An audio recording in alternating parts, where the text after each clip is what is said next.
Buenas tardes. Mi nombre es Oscar Albini, para los que no me conocen, presidente del Consejo Deliberante. Quería darles la bienvenida, agradecer la iniciativa de esta asamblea que eligió este recinto para poder exponer sobre una problemática como es las cuestiones agrotóxicas. Esto es algo que tiene que ver con la salud, con el medio ambiente, con la vida.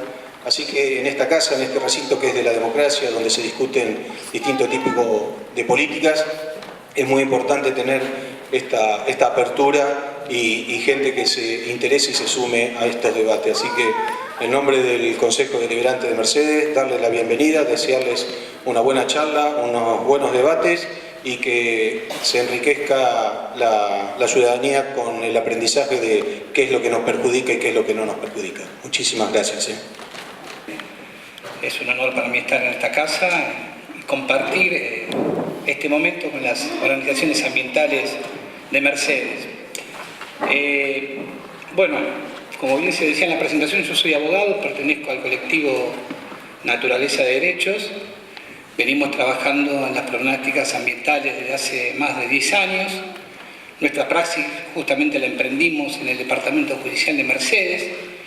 Y lo que yo le voy a mostrar hoy es el trabajo que venimos haciendo con el tema de las implicancias que tiene el agronegocio en sus distintos aspectos y concretamente con el tema de los alimentos envenenados con agrotóxicos que se consumen hoy en Argentina. El primer aspecto que abordamos de la praxis judicial fue justamente el tema de las fumigaciones cerca de las viviendas.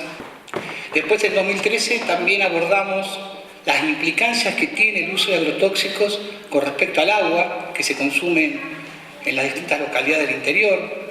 Después, en 2014, abordamos la problemática de las escuelas rurales, que también están expuestas a las fumigaciones tanto aéreas y terrestres.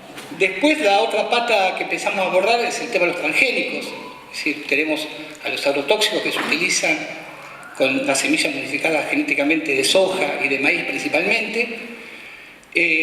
Después, la otra cuestión que abordamos recientemente, en 2016, fue el tema de las pretensiones que tienen las grandes corporaciones como Monsanto y como Bayer de apropiarse de las semillas y de las plantas, reclamando derechos de patentes. Y por último, bueno, abordamos lo que de alguna manera nos aboca hoy a nosotros acá, que es el tema de los alimentos contaminados. Nos dimos cuenta que la problemática del agronegocio no solamente se vincula con los pueblos fumigados, es decir, con las fumigaciones aéreas y terrestres que padecen los pueblos del interior, sino que también esta problemática alcanza e involucra a los centros poblados, dado que todas las frutas y verduras y hortalizas están sometidas a la matriz del agronegocio, que es la utilización de millones de litros de agrotóxicos. Lo que hicimos justamente fue pedirle al órgano que se encarga de autorizar, de controlar y supervisar la presencia de agrotóxicos en los alimentos, que es el SENASA, que es un órgano descentralizado que se encuentra dentro de la órbita de la Secretaría de Agroindustria de la Nación. Le solicitamos esta información que nos otorgó y que nosotros hemos sistematizado y la estamos presentando en este informe que es el plato fumigado. En esta diapositiva lo que hicimos fue concentrar los datos más significativos de lo que surge de esta información que el SENASA nos brindó. La información que nos otorgó refieren a los controles que hizo el SENASA entre el 2011 y el 2016. Son 7.876 controles positivos y con presencia de agrotóxicos.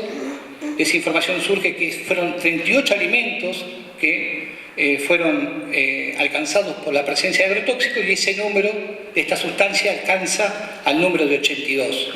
82 agrotóxicos que se hallaron en 38 alimentos. En el primer círculo superior, lo que vemos ahí, lo que se llama ilegalidad, se trata del desvío de uso, es decir, el 55% de los controles que hizo el SENASA se detectaron agrotóxicos que no están autorizados para el alimento donde fue detectado la sustancia. Esto habla de un margen de legalidad muy importante. Después, en el círculo de abajo, a la derecha de ustedes, van a tener lo que es la composición de los agrotóxicos que fueron hallados, el 50% son insecticidas, el 40% fungicidas, es decir, aquellos que atacan a los hongos, y el 9% herbicidas, con el dato significativo que el SENASA no buscó en esta categoría quizás al ícono, a la sustancia ícono del modelo de agronegocio, que es el glifosato, que seguramente que si se hubiera buscado no cabe ninguna duda que se lo hubiera encontrado.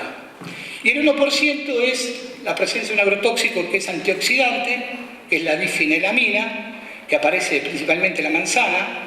Ustedes verán que hoy si cortan una manzana que compran en cualquier dulcería y la dejan un rato no se oxida, a diferencia de lo que era o lo que es una manzana que no está sometida al modelo del agronegocio, pero está comprobado que la difenylamina es una sustancia muy peligrosa para la salud y de hecho en muchos países está siendo prohibida.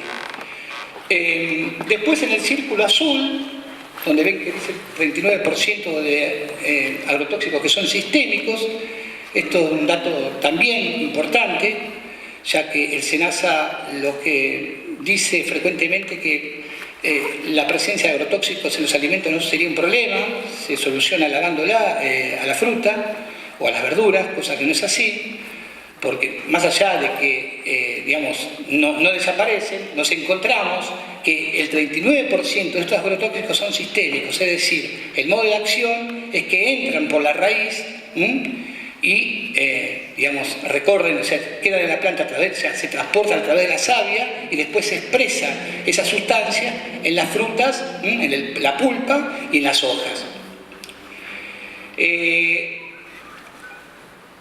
A la derecha lo que van a ver, los alimentos más contaminados, bueno, hacemos una presentación de los alimentos que están más contaminados y que tienen mayor presencia de agrotóxicos.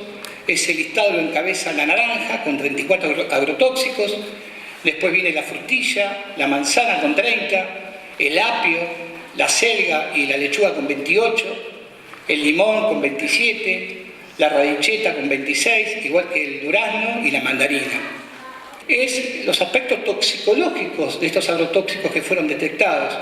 Ahí nosotros tomamos como base de consulta y de referencia el trabajo que viene haciendo la Universidad Nacional de Costa Rica a través de un grupo de trabajo que ha sistematizado toda la información científica que hay disponible sobre los agrotóxicos que se utilizan en la agricultura industrial, y lo que surge de ese relevamiento que ha hecho esta universidad es que el 44% de los agrotóxicos que fueron detectados son cancerígenos, también el 44% son disruptores endocrinos y afectan el sistema hormonal, y el 23% son inhibidores de las enzimas del sistema nervioso, que son las colinesterasas. De estos tres grupos de agrotóxicos con estas características fueron hallados en el más del 90% de los 38 alimentos. Es decir, que consumiendo cualquiera de los 38 alimentos estamos expuestos a agrotóxicos que tienen o que operan como agentes cancerígenos, como agentes disruptores endocrinos o como agentes inhibidores de la colinesterasa. Ahora lo que vamos a mostrarle, que son tres líneas de críticas, ¿no?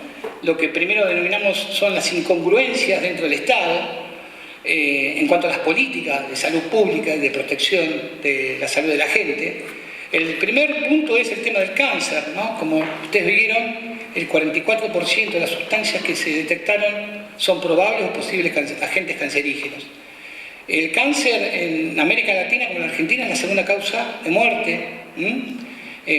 Otra característica que tiene digamos, la enfermedad del cáncer es que es transversal, afecta a todas las clases sociales. La incidencia en Argentina está media alta, pasó de 206 casos cada 100.000 habitantes a 217. Y hay algo que nosotros acá ponemos énfasis en la cuestión de los factores de riesgo del cáncer, donde hay un informe, por ejemplo, del Instituto Nacional del Cáncer, del año 2017, que marca como uno de los factores de riesgo el bajo consumo de frutas y verduras. Por lo tanto, eso incide, ¿no?, en la probabilidad para que la gente contraiga cáncer. Entonces, nosotros acá lo que planteamos es que digamos, el Instituto Nacional del Cáncer promueve el consumo de frutas y verduras para bajar ese factor de riesgo, pero nosotros decimos, ¿cuáles son las frutas y verduras?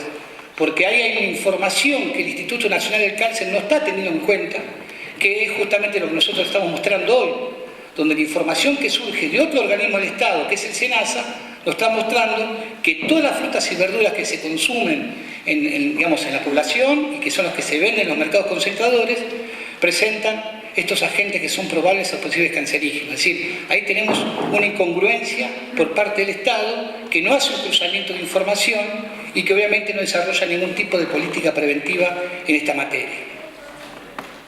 Pasamos a la otra.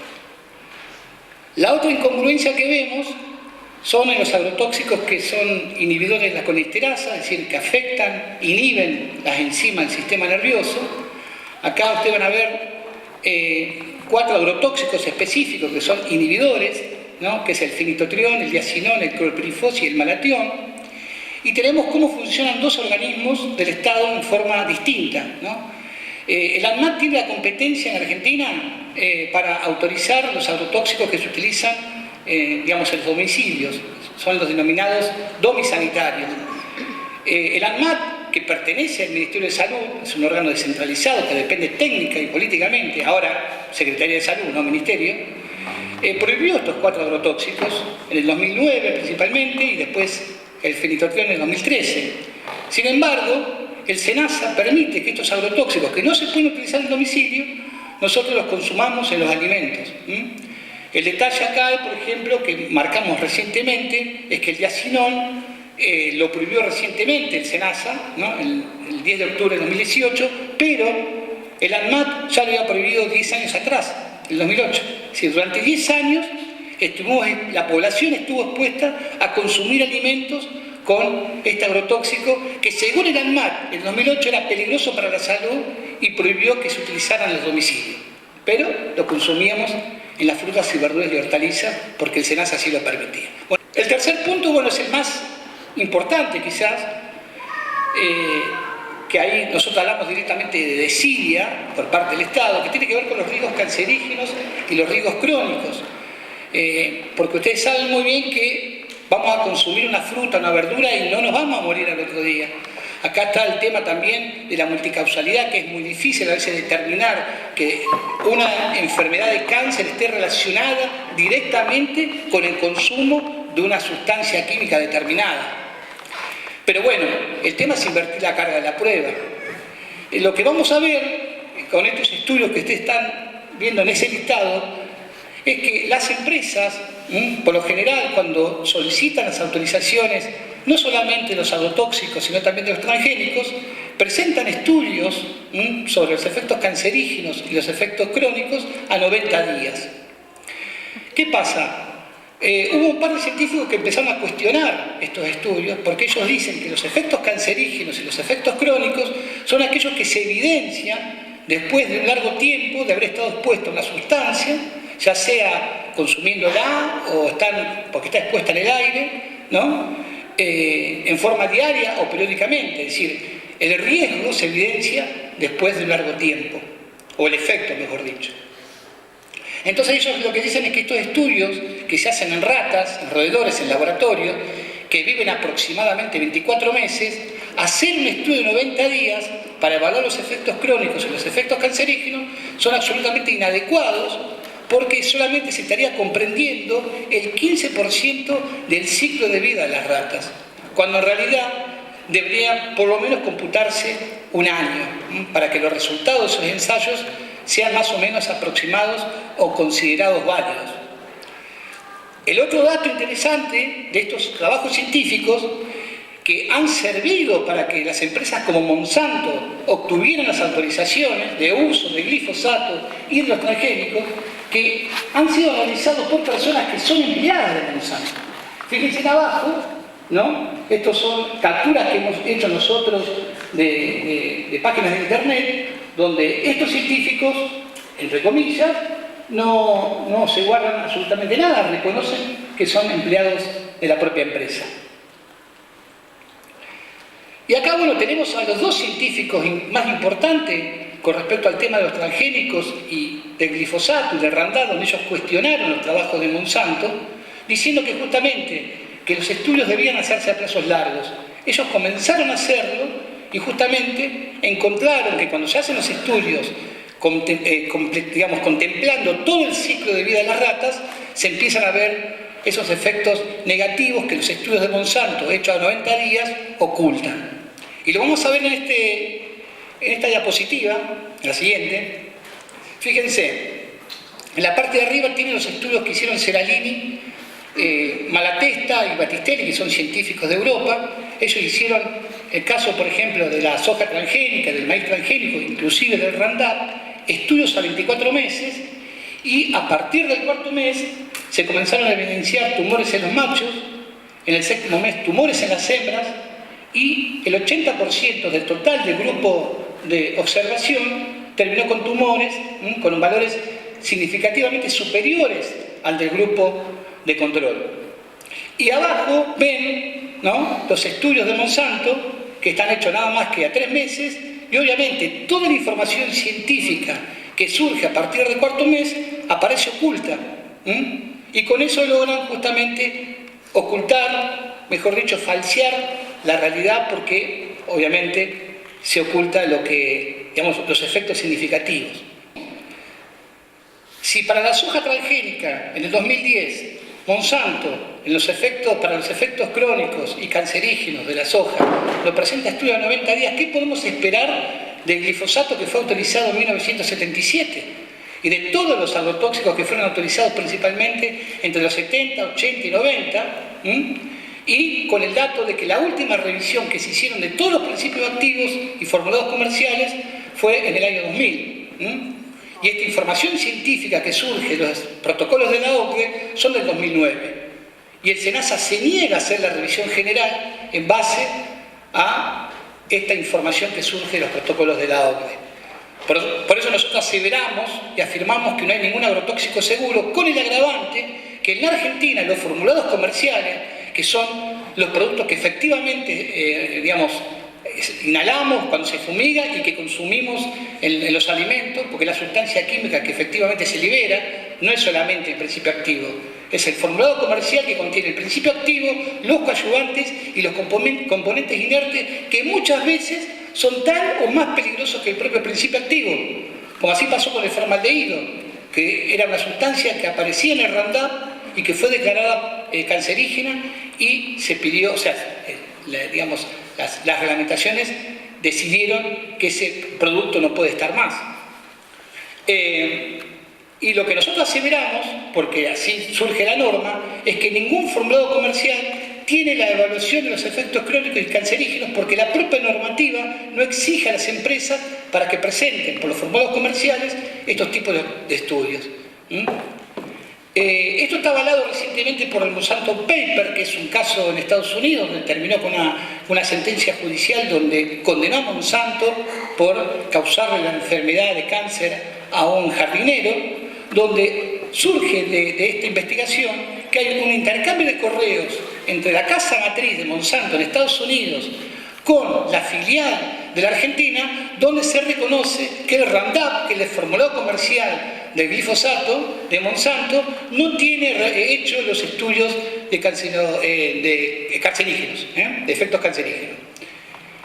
Nosotros cuestionamos esos valores de referencia, que en la Argentina el SENASA lo establece a través de la resolución 934/2010, porque decimos que si los formulados comerciales o los principios activos no tienen, mejor dicho, los estudios o los efectos crónicos y cancerígenos, menos lo van a tener estos valores de referencia. O sea, cuando se fija un valor de referencia, ese valor tendría que estar avalado o corroborado en trabajos o ensayos en laboratorio, cosa que no sucede. Es decir, ni siquiera efectos crónicos, ni efectos cancerígenos, y lo más importante, los efectos sinérgicos. ¿Por qué? Porque lo que surge del informe plato fumigado es que una sustancia química, por ejemplo, el clorpirifos, no es que aparece en un solo producto, un alimento, una manzana, una naranja, aparece en 32 alimentos. Y después tenemos que cada alimento puede llegar a contener, por ejemplo, en el caso de naranja, hasta 34 agrotóxicos. Es decir, que ahí tenemos una complejidad, ¿no? Y una suma de combinatorias de estas sustancias químicas, donde justamente el gran tema son los efectos sinérgicos. Y también la carga química diaria. que es la que se tiene que tomar en cuenta, porque por lo que vimos, ¿no?, todos los alimentos tienen residuos de agrotóxicos. Y el último punto de esta cuestión es, volvemos, que tiene que ver con la dosis total. Porque uno, para determinar la toxicidad aguda, se toma la dosis letal, 50, es decir, la cantidad mínima necesaria para que esa sustancia tenga en una sola dosis un efecto letal. Pero lo que no podemos determinar, cuál es la dosis total de bioacumulación de todas estas sustancias, es decir, cuándo se produce el momento, o sea, de la exposición al daño. Eso es indeterminable científicamente. Con lo cual, nos lleva a una situación de riesgo de daño grave, porque, digamos, estamos hablando de efectos cancerígenos, de efectos que tienen que ver con la afectación al sistema hormonal, al sistema nervioso, y hablamos, digamos, de población expuesta y doblemente expuesta, en este nuevo marco, en este nuevo contexto, donde vemos que el tema de los agrotóxicos no es solamente un tema de los pueblos fumigados, sino también de las grandes ciudades. Lo que pasa que, bueno, los centros urbanos están expuestos a través del consumo de alimentos, y lugares como Mercedes y todos los pueblos fumigados del interior están doblemente expuestos. Es decir, porque tienen los campos de soja lindantes a los pueblos donde se fumiga con agrotóxicos, le pasan la veneta, le pasan el mosquito, y después resulta que van a consumir los alimentos dentro de su casa y todos estos alimentos están contaminados también con sustancias químicas. Por eso nosotros hablamos de los pueblos fumigados que están doblemente expuestos. Y frente a esta incertidumbre, lo que nosotros postulamos y estamos reclamando, y que de alguna manera en los casos judiciales que yo les mostraba al principio, la justicia nos dio la razón, fue justamente con la aplicación del principio precautorio, que es un principio jurídico que nace del derecho ambiental, pero que se proyecta al resto de las ramas del derecho, que, digamos, es un principio que obliga al Estado a que tenga que actuar. Frente a la incertidumbre tiene que actuar, no actuar como hace actualmente. Y después, bueno, como este es un plan de reducción que tiene que apuntar al gradualismo, porque sabemos y somos conscientes que no lo podemos modificar el modelo de agronegocio un día para el otro, pero en ese plan de reducción gradual que haya, mientras tanto, una protección adecuada, eficaz, inmediata, es decir, que se establezcan distancias de protección de los pueblos, que no se fumiguen, que las distancias sean razonables, que estén basadas en criterios científicos. Hay trabajos que justamente marcan que las derivas de los agrotóxicos son incontrolables. Después también la información a los consumidores y consumidoras, es decir, de esto que nosotros estamos informando. Es decir, no somos nosotros los que teníamos que estar informando de esto, es el SENASA el que tendría que estar dando difusión de esta información y sin embargo no lo hace. Y por último, lo más importante para nosotros es que se avance con el cumplimiento de una ley que para nosotros es muy importante, que es la ley de la agricultura familiar campesina indígena, de la 27.118, que establece los principios de la soberanía alimentaria y que reconoce que los pequeños y medianos agricultores son, digamos, los responsables de darnos alimentos en la Argentina. Y como ustedes sabrán, y seguramente Verónica lo va a contar con mayor conocimiento, en la Argentina desde hace 3 años se ha desmantelado todo lo que es la política de la agricultura familiar, lamentablemente. Pero bueno, eso es. Todo esto que yo les dije acaba de ser reconocido en marzo de 2017 por la relatora del derecho a la alimentación adecuada de la ONU, en su reporte que hizo en marzo de 2017, y donde nosotros colaboramos con varias organizaciones, con las cátedras de seguridad alimentaria y de los pueblos fumigados, presentando un informe ante la relatoría en diciembre de 2016, donde, bueno, la relatoría en marzo de 2017 saca su reporte ante el Consejo de Derechos Humanos y dice estos 5 puntos que yo se los quiero leer. Uno de los primeros puntos que dice la relatora es: la implementación del derecho a la alimentación y la salud adecuada necesita medidas que eliminen los pesticidas. Hemos llegado a un punto de inflexión en la agricultura. El modelo agroindustrial es altamente problemático. El método más eficaz para reducir a largo plazo la exposición de la población a los pesticidas es tomar distancia de la agricultura industrial, ¿no? Propone la agroecología como la salida, exhortando a los estados a que incentiven estas prácticas agroecológicas para mejorar la biodiversidad y naturalmente combatir las plagas. Dice, la agroecología es capaz de proporcionar rendimientos suficientes para alimentar a la población mundial y garantizar nutrición adecuada. De alguna manera es un aval a la lucha de los pueblos fumigados, ¿no?, que vienen justamente postulando un cambio del modelo agroalimentario. Esto recientemente ha sido, digamos, reafirmado por la relatora que vino de visita en Argentina, ya sacó un informe provisorio, el definitivo va a salir en marzo de 2019, también hace hincapié en que el modelo agroindustrial afecta y viola el derecho a la alimentación adecuada. Y hace un par de días el Comité de Derechos Económicos, Sociales y Culturales de la ONU también hizo un informe sobre la situación de Argentina y específicamente con respecto a la agricultura condenó el agronegocio, exigiendo que el Estado aplique el principio precautorio. Y ya para finalizar, en este camino que estamos recorriendo desde la praxis judicial siempre, si hablamos de la praxis, a nosotros se nos ha dado casos de pequeños productores que se ven afectados por el modelo de agronegocio, que no pueden producir sus productos porque le fumigan cerca. Así que nosotros ahí estamos encaminando, ¿no?, en la construcción jurídica de lo que nosotros denominamos el derecho humano a la agroecología. Sino un derecho humano que reconoce sujetos legitimados activos y pasivos. Los sujetos activos son los productores, los pequeños, medianos, y los sujetos pasivos son los consumidores y consumidoras de estos productos, que hoy ese derecho se ve claramente violado, porque se les dificulta producir, porque se desmantela toda la política de agricultura familiar, a los consumidores y consumidoras se les hace difícil conseguir estos productos, y con esto lo que nosotros planteamos es que se viola también el fin del Estado, que es el bien común, porque el bien común es la directriz que atraviesa toda nuestra Constitución Nacional, que consiste en que el Estado tiene que garantizar que todas las personas puedan alcanzar sus necesidades materiales e inmateriales, alcanzar sus proyectos de vida. Y hoy lo que vemos es que un agricultor o un productor, ¿no?, agroecológico se ve seriamente impedido, igual que las consumidoras y consumidores. Por eso nosotros decimos que el derecho a la agroecología es un derecho preeminente, porque es indispensable para justamente tener una buena salud. Y la salud nosotros la tenemos que entender en su concepto moderno. La salud era entendida antes como la ausencia de una enfermedad. Hoy es un estado de bienestar físico y social.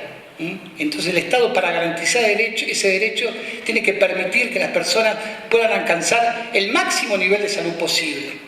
Y eso requiere políticas activas del Estado.